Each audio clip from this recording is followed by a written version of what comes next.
Hello friends, I will now discuss question number 22 of the topic thermodynamics. Calculate the entropy change in surroundings. तो मुझे surroundings के लिए delta S की value निकालनी है. When 1 mole of water liquid is formed under standard conditions.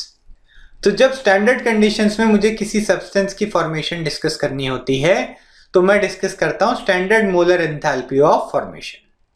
यानी कि enthalpy change for the formation of 1 mole of that compound from its elements in their reference states, in their most stable states of aggregation. तो H2O जो होता है उसके constituents हैं H और O, hydrogen और ऑक्सीजन. और हाइड्रोजन की रेफरेंस स्टेट होती है H2 गैस, ऑक्सीजन की रेफरेंस स्टेट होती है O2 गैस. तो मुझे H2 और O2 की मदद से H2O बनाना है और बैलेंसिंग इस तरीके से करनी है कि H2O के there should be 1 moles.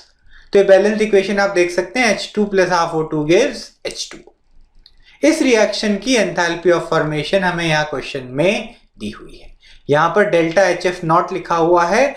F जो है वो सिग्निफाई करता है formation of the given compound और नॉट जो है वो सिग्निफाई करता है स्टैंडर्ड कंडीशंस जो कि होती हैं pressure is equal to 1 atm और temperature is equal to 298 kelvin. तो ये जो नॉट टर्म है ये काफी इंपॉर्टेंट रहती है, हम आगे देखेंगे. तो अब हमें फर्दर एंट्रोपी चेंज डिस्कस करना है. तो इस रिएक्शन का एंथैल्पी चेंज हमें दिया हुआ है -286 किलो जूल्स पर मोल. तो जो कि ये रिएक्शन हो रहा है इसको हम ऑब्जर्व कर रहे हैं, इसको हम एनालाइज कर रहे हैं, तो इसको हम कंसिडर करेंगे एज अ सिस्टम. और इसके अलावा यूनिवर्स में जो भी चीजें हैं that will become the surroundings. ठीक है, system plus surroundings is equal to universe. तो अगर हमारे सिस्टम का एंथैल्पी चेंज है -286 किलो जूल्स पर मोल तो सराउंडिंग्स का एंथैल्पी चेंज हो जाएगा +286 किलो जूल्स पर मोल. तो law of conservation of energy में यूज कर रहा हूं. तो सिस्टम जितनी एनर्जी लूज करेगा सराउंडिंग्स उतनी ही एनर्जी ऑफ कोर्स गेन करेंगे. तो यहां से मैंने सराउंडिंग्स की एंथैल्पी चेंज लिख ली, यानी कि delta H0 of the surroundings is +286 kilo joules per mole. जो कि स्टैंडर्ड कंडीशंस पे सारा प्रोसेस अकर कर रहा है तो मैं नॉट हर जगह यूज करूंगा. तो आगे हम डेल्टा एस का फॉर्मूला देखते हैं which is equal to Q/T. तो total heat exchange divided by the temperature at which the exchange occurs gives you the change in entropy.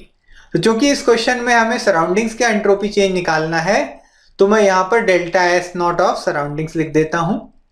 चूंकि आपका जो रिएक्शन है वो कांस्टेंट प्रेशर पे अकर कर रहा है 1 atm पे, तो हीट सप्लाइड जो है उसकी जगह मैं डेल्टा H0 लिख दूंगा डिवाइडेड बाय T.